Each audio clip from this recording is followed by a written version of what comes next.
मंडळी नमस्कार. सध्या महानगरपालिका निवडणुकांचीच सध्या सगळीकडे चर्चा पाहायला मिळते आहे आणि त्यातल्या त्यात मुंबई महानगरपालिकेची सर्वात जास्त चर्चा होत आहे.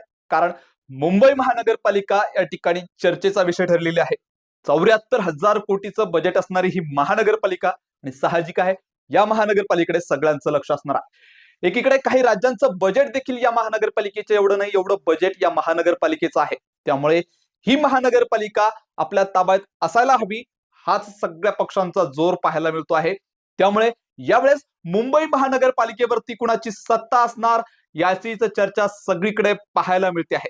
त्यामुळे मुंबई महानगरपालिकेत कोण बाजी मारणार हे आगामी काळच ठरवणार आहे. परंतु नुकतीच मुंबई महानगरपालिकेसाठी निवडणुकीच्या प्रचारार्थ या ठिकाणी दोन्ही ठाकरे बंधूंची सभा त्या ठिकाणी पार पडलेली आहेत आणि दुसऱ्याच दिवशी भाजपाची म्हणजेच महायुतीची भाजप आणि शिंदे गटाची देखील त्या ठिकाणी सभा पार पडली. या दोन्ही सभांनंतर मुंबईतलं वातावरण सध्या काय म्हणतायत, कुणाच्या बाजूने मतदार जास्त पाहायला मिळत आहेत, कुणाची सगळ्यात जास्त चर्चा मुंबई महानगरपालिकेच्या निमित्तानं होते आहेत, याच व्हिडिओच्या माध्यमातून आपण जाणून घेण्याचा प्रयत्न करणार आहोत. नमस्कार मंडळी, मी विकास आणि तुम्ही पाहत आहात ऑनलाईन मराठी, तुमच्या आमच्या सर्वांचं हक्काचं मराठी. मंडळी, मुंबई महानगरपालिकेची निवडणूक आता पार पडणार आहेत. प्रचार अंतिम टप्प्यात आलेला आहे. असं असताना मुंबईत कोण बाजी मारणार याकडे सगळ्यांचं लक्ष लागलेलं आहे. असं असतानाच आत्ताच नुकतीच दोन्ही ठाकरे बंधूंची सभा पार पडली. या सभेत दोन्ही ठाकरे बंधूंनी विशेषतः राज ठाकरेंनी जे काही भाषण केलेलं आहे ते भाषण अगदी मराठी माणसाच्या मनाच्या हृदयाचा ठाव घेणारे ठरलेलं आहे. त्यामुळे या भाषणानं, राज ठाकरेंच्या भाषणानं एकंदरीत मुंबई महानगरपालिकेचं वातावरण पलटून टाकलेलं आहे. ही चर्चा सोशल मीडियाच्या माध्यमातून पाहायला मिळते आहे.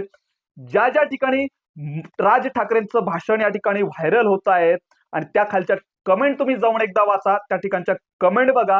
राज ठाकरेंच्या म्हणजेच दोन्ही ठाकरे बंधूंच्या बाजूनं जास्तीत जास्त कोल पाहायला मिळतो आहे.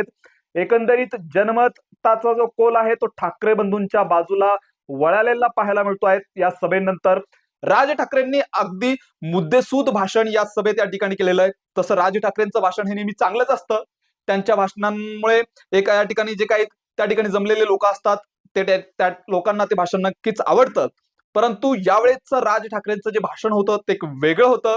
जनतेच्या मनाचा ठाव घेणारं होतं, भावनिक भाषण होतं आणि जनतेच्या मनाला या ठिकाणी साथ घालणारं भाषण होतं. त्यामुळे मराठी वाचवायची असेल, मुंबई वाचवायची असेल तर ही शेवटची संधी आहे. हा संदेश राज ठाकरेंनी या भाषणातून दिलेला या ठिकाणी पाहायला मिळाला. एकंदरीत मॅपच्या माध्यमातून राज ठाकरेंनी जे काही अदानींचं 2014 पासून तर 2025 पर्यंत जे काही प्रस्थ या ठिकाणी वाढत चाललेलं आहे आणि एक प्रकारची जी काही मोनोपोली या ठिकाणी या उद्योग क्षेत्रात अदानी या एकमेव व्यक्तीची या ठिकाणी होती आहेत, याचं मूर्तिमंत उदाहरण अगदी मॅपच्या सहाय्यानं राज ठाकरेंनी या ठिकाणी अत्यंत चांगल्या पद्धतीने त्या ठिकाणी मांडलं आणि हे मांडल्यानंतर अनेक जण या ठिकाणी अवाक झाले, पाहतच राहिले की 2014 ते 2025 या 10 वर्षाच्या काळात एकाच व्यक्तीला उद्योग क्षेत्रात एवढं यश का येत आहे, एकाच व्यक्तीच्या हातात एवढे उद्योग का जात आहेत, बाकी उद्योगपती या ठिकाणी महाराष्ट्रात नाहीत का, देशात नाहीत का, असा सवाल या माध्यमातून राज ठाकरेंनी उपस्थित केला. एकंदरीत त्यांना सांगायचं एवढंच होतं की एकाच उद्योगपतीवरती या ठिकाणी केंद्र सरकारची मेहरबानी का आहेत आणि हे आगामी काळात देशाला आणि या महाराष्ट्राला कशा पद्धतीनं जड जाऊ शकतं हे अत्यंत चांगल्या पद्धतीनं राज ठाकरेंनी आपल्या भाषणातून जनतेला पटवून दिलेलं आहे. त्यामुळे याचमुळे, त्या सभेमुळे आणि त्यांनी हे जे काही हे पटवून दिलं यामुळे मुंबई महानगरपालिकेचं वातावरण पलटलेलं आहे. एक वेगळं वारं या मुंबई महानगरपालिकेच्या या निवडणुकीत पाहायला मिळते. अशी चर्चा सोशल मीडियाच्या माध्यमातून या ठिकाणी होताना पाहायला मिळते आहेत आणि निश्चितच हे भाषण या ठिकाणी टर्निंग पॉइंट ठरू शकतं. ही सभा निश्चितच मुंबई महापालिकेच्या दृष्टिकोनातून टर्निंग पॉइंट ठरणार अशी चर्चा या ठिकाणी दिसायला पाहायला मिळते आहे. दुसरीकडे दुसऱ्या दिवशी महायुतीची सभा झाली. त्या ठिकाणी शिंदे गट आणि भाजपाने सभा घेतली. या सभेत कशा पद्धतीनं लोक बाहेरून आणण्यात आली याचा पर्दाफाश एका मराठी पत्रकारानं चांगल्या पद्धतीनं केला. त्या ठिकाणी असलेल्या जनतेचं प्रतिक्रिया घेण्याचा प्रयत्न केला. परंतु आपण या ठिकाणी कशासाठी आलो आहोत आणि या ठिकाणी येण्यामागचा उद्देश काय हेच लोकांना सांगता येत नव्हतं. एकंदरीत बाहेरून लोक या सभेला आणण्यात आली होती. मैदान देखील पूर्ण भरलेलं नव्हतं. त्याचे व्हिडिओज देखील सोशल मीडियावरती या ठिकाणी आलेले आहेत. त्यामुळे एकंदरीत दुसरीकडे भाजप आणि शिवसेना जे आहेत शिंदे गटाची यांची जी सभा आहे ती एकंदरीत फेल गेल्याचं देखील या ठिकाणी पाहायला मिळत आहे. ते सोशल मीडियावरती तुम्ही या ठिकाणी पाहत असाल. आणि दुसरीकडे दोन्ही ठाकरे बंधूंची जी सभा झाली त्या सभेला प्रचंड गर्दी या ठिकाणी पाहायला मिळाली. जनमत जे आहे ते या ठिकाणी ठाकरेंच्या बाजूने पाहायला मिळालं. ते मैदान भरगच्च भरलेलं होतं. या ठिकाणी जनते जी आहे ती या सभेसाठी तुफान गर्दी केलेली आपल्याला या ठिकाणी पाहायला मिळाली. त्यामुळे दोन सभेची तुलना करता दोन्ही ठाकरे बंधूंची जी सभा आहे ती हिट झाली आणि दुसरीकडे जी भाजप आणि शिवसेना युतीची जी सभा आहे ती कुठेतरी कमी पडली असंच या ठिकाणी पाहायला मिळालं.